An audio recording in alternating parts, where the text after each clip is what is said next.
ازيكم يا حبايبي؟ عاملين ايه؟ يا رب تكونوا بخير. اهلا بيكم في قناة مطبخ وافكار سونا. في فيديو النهاردة هنعمل مع بعض احلى حلويات، بالامانة كده خطيرة سهلة وسريعة وما بتاخدش معاكي وقت خالص. يعني كده في 10 دقايق هتكون عاملة العظمة اللي انتوا شايفينها دي، وكمان بأقل الامكانيات هتعمل معاكي كمية كبيرة جدا جدا. هنعمل النهاردة مع بعض احلى بانكيك بأسهل طريقة، طالع معاكي هش وطري وإسفنجي وشكله تحفة. وكمان هقولك ازاي تشكليه بكذا طريقة، وبينفع معاكي كمان في اللانش بوكس للأولاد، مغذي ومشبع وحلو جدا. فيلا بينا كده نشوف هنعمل العظمة دي مع بعض ازاي، واحدة واحدة. يلا بينا. مكوناتنا معايا الأول هنا الدقيق. طبعا أنا هاخد كوباية ونص، بس بيختلف الدقيق من نوع لنوع، فعلى حسب الخليط بتاعك شوف انت هتاخدي قد ايه دقيق. معايا كمان هنا كوباية من اللبن، ونفس المعيار اللي هنعير به الدقيق هو اللي هنعير به اللبن. 3 معالق كبار من السكر البودرة، وممكن كمان السكر الحبيبات بس البودرة بيدوب معاكي أسرع. معايا بيضة، ومعانا هنا معلقتين كبار من الزيت، معلقة كبيرة من الخل الأبيض العادي بتاع الأكل.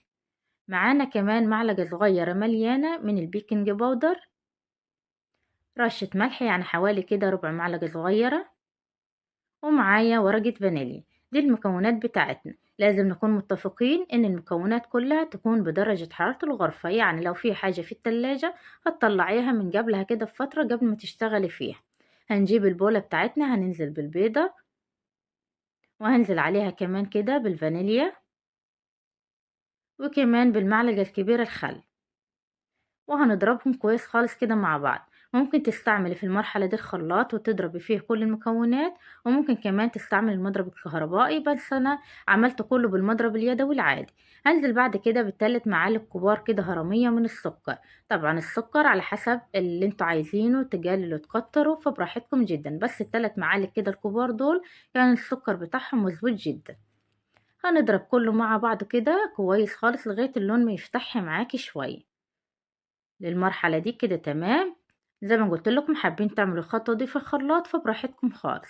بعد كده هننزل عليها بالمعلقتين الكبار كده من الزيت، ما تكتروش عن كده، هم المعلقتين هيأدوا الغرض.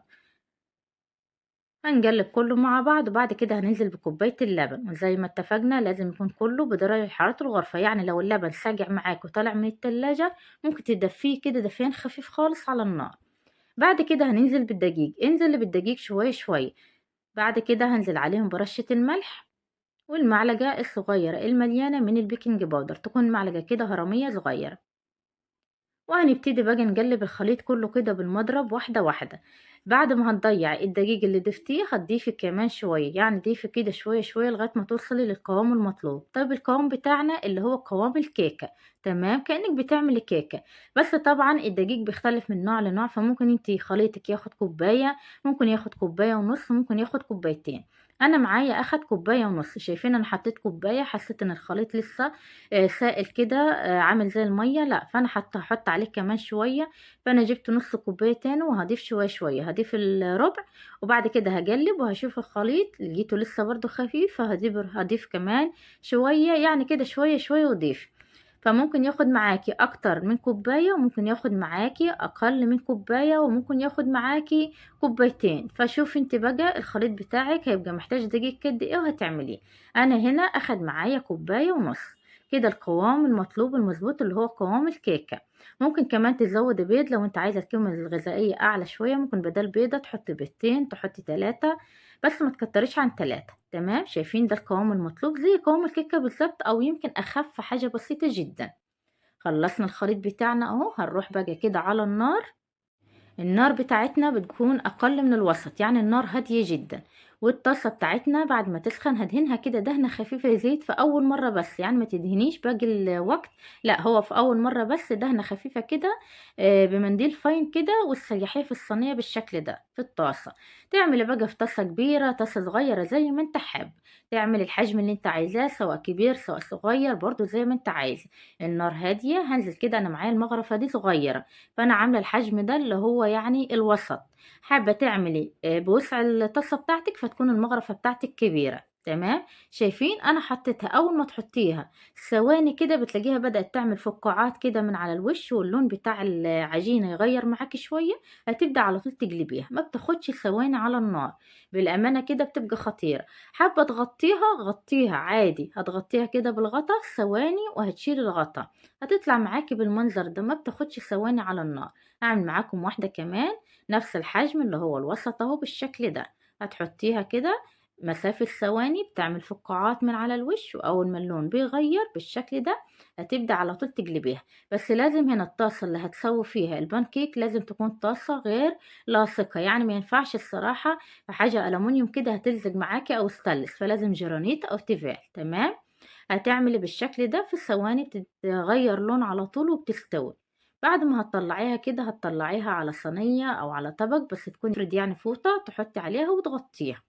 هنا انا حابه اعمل حجم صغير اللي هو الميني بانكيك، فانا عندي هنا الجزازه بتاعه الكاتشب دي، هبتدي اعبيها. مش متوفره عندك هتحطي في كيس حلواني، او هتحطي في كيس اللي هو بتاع حفظ الاكل، او هتحطي كمان في جزازه بتاعه ميه، والغطا بتاعه كده هتفتحي فتحه خفيفه، هتبدا تعملي نفس الخطوات. شايفين؟ بس طبعا جزازة الكاتشب دي هتسهل عليك الدنيا وهتعمل معاك الحجم مظبوط. حابة انت تعملي بالمغرفة عادي وهتظبط الحجم بتاعك في براحتك. عملت كده دوائر صغيرة خالص كده، ده ميني بانكيك. طبعا الأولاد بتحب الحاجات الصغيرة دي وبتفرح بها جدا، وبالأمانة هو كان خطير. برضو كده ثواني، أول ما بيعمل فقاعات هتبدأ كده تقلبيها على طول، ما بياخدش ثواني وبياخد لون على طول. طبعا الناحية التانية ما بتديكيش نفس درجة اللون بتاعت الناحية الأولانية، بس هو أول ما بياخد لون خلاص هو كده بيكون استوى، مش تحت شرط يحمر معاكي، فلونه كده مظبوط. اهو حطينا فوطة هنبدأ نطلع عليها، وبعد ما تطلعيها تغطيها على طول عشان ما ينشفش معاكي لغاية ما تخلصي كل الكمية. انا عملت كده الوسط وعملت الصغير. تمام. اعمل معاكم تاني كده برضو الصغير. انت حابه بقى تعمليها كبيره هتمليها زي ما قلنا بص على الطاسه كده، وحابه تغطيها عشان ما تاخدش معاكي وقت كده وترفع معاكي، غطيها لثواني وارجع بقى عريها، وبعد كده اقلبيها برضه هتستوي معاكي بنفس الطريقه.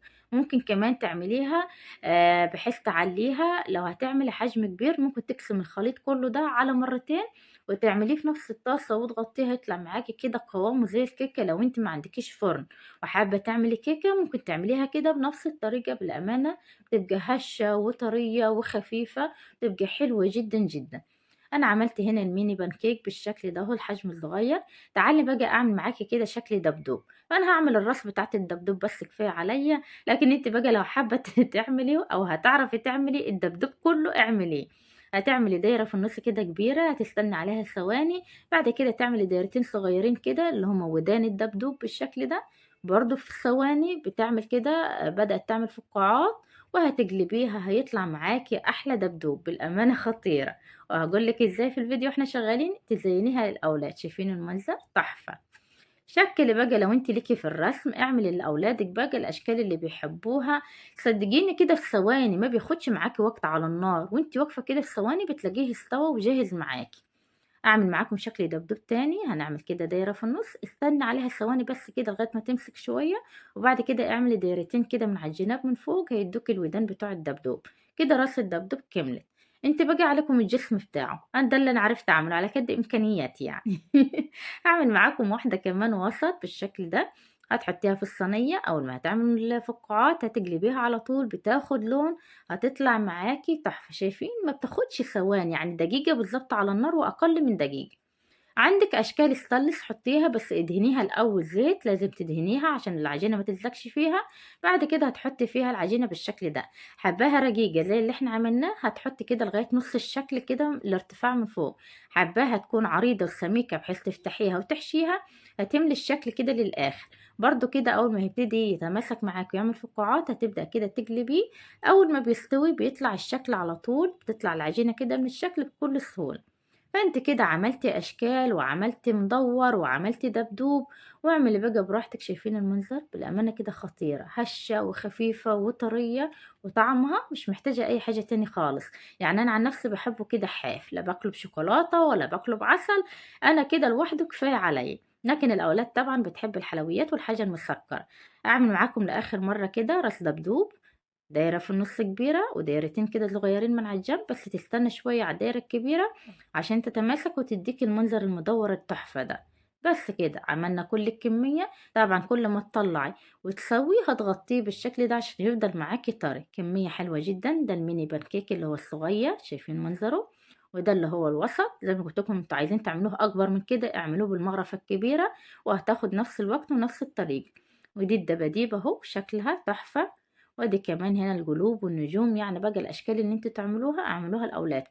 شوفوا كمية قليلة، بيضة واحدة وكوباية لبن عملوا معايا كمية مهولة.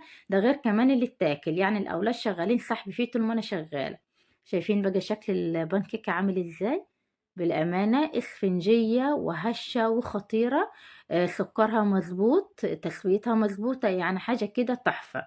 ممكن تعمليها بالطريقة دي وتعملي منها تورت لو انت حابة صغيرة، اللي هي الميني تورت. يعني بالأمانة كده خيال. هتقدميها بقى بكذا طريقة. ممكن تقدميها كده ترصيها فوق بعض طبقات، تحطي ما بينهم عسل أو شوكولاتة أو مكسرات أو نوتيلا أو كريمة أو زبدة، براحتك جدا. والصغير نفس الحكاية. شايفين بقى التسوية بتاعته والهشاشة؟ اسفنجي خطير. احنا شغالين اكل طول ما احنا شغالة كده في الفيديو. تعالوا كلوا معانا بألف هنا وشفا. احلى تحلية بتتعمل في دقايق، بتكون جاهزة. بتقدميها بقى بأي طريقة انت حباها. انا كنت مسيحة هنا شوكولاتة بيضة وشوكولاتة غامقة، وكمان عندي عسل نحل. فانا هحط على الكبار كده عسل نحل بالشكل ده. بس زي ما قلت لك ممكن تحطي بين الطبقات عسل، وممكن تحطي نوتيلا زي ما انت حابة. حطيت عليهم كمان كده فستق كداب كنا عاملينه مع بعض قبل كده، هسيب لكم لينك الفيديو في صندوق الوصف. وادي الشوكولاتات هنا انا مسيحاها على حمام مائي. حطيتها في الكيس كده وبعمل بيها اشكال حلزونيه بالشكل ده، الابيض وفوقيه الغامق زي ما انتم شايفين كده بنفس المنظر. ممكن تزيني كل واحده لوحدها من اللي هم المدورين الصغيرين. ممكن تزيني كده كذا واحده فوق بعض زي ما انتم حابين قدموها. هنا بقى شكل الدبدوب. تعالوا بقى نزينه مع بعض كده بطريقه سهله وبسيطه. هحط كده على الدايره الكبيره الابيض بالشكل ده. يعني على قد ما عرفته، على حسب ما انا قدرت ازين الدبدوب. بقى انتوا شطارتك وشوفوا هتعمليه ازاي. بعد ما حطينا الابيض كده اخبط فيها شويه عشان اظبط الشوكولاته ما تكونش كده مكتله، تكون سايحه. وكمان الودان بتاعته. بعد كده هنحط العيون بالشكل ده والبوج بتاعه. احلى دبدوب بالامانه، شكله تحفه. ولا ايه رايكم انتوا؟ اعرف ارسم ولا لا؟ يلا قولوا لي رايكم في الكومنتات. هنا المدور الصغير ممكن نحشيه كده بين كل واحدة وواحدة كده شوكولاتة. ممكن تحشيها عجوة، ممكن تحطي نوتيلا، ممكن تحطي كريمة، ممكن تحطي ايس كريم. واعمليها كده برضو لأولادك وحطيها في اللانش بوكس. بالأمانة هيفرحوا بيها جدا. وادي هنا السميكة شوية انا كنت عاملاها على شكل قلب. برضو هتفتحيها كده من النص بالمقص بالشكل ده. وهتحشيها برضو سواء عسل او شوكولاتة او عجوة او نوتيلا، ممكن كمان سكر. يعني شوفي انت اولادك بيحبوا ايه واعمليه. هتقدمي بقى كله بالطريقة اللي تعجبك وزي ما انت حابة. شايفين المنظر؟ بالامانة كده خطير. ألذ بانكيك ممكن تعمليه في ثواني. طعمه حلو جدا ومشبع ومغذي، فيه لبن وفيه بيض، وكمان ببيضة واحدة وكوباية لبن. شوف عملت كمية قد ايه. وممكن كمان كوباية اللبن تحط نصها لبن ونصها مية، وبالأمانة برضو هتديكي نفس النتيجة. يعني مش هتختلف خالص.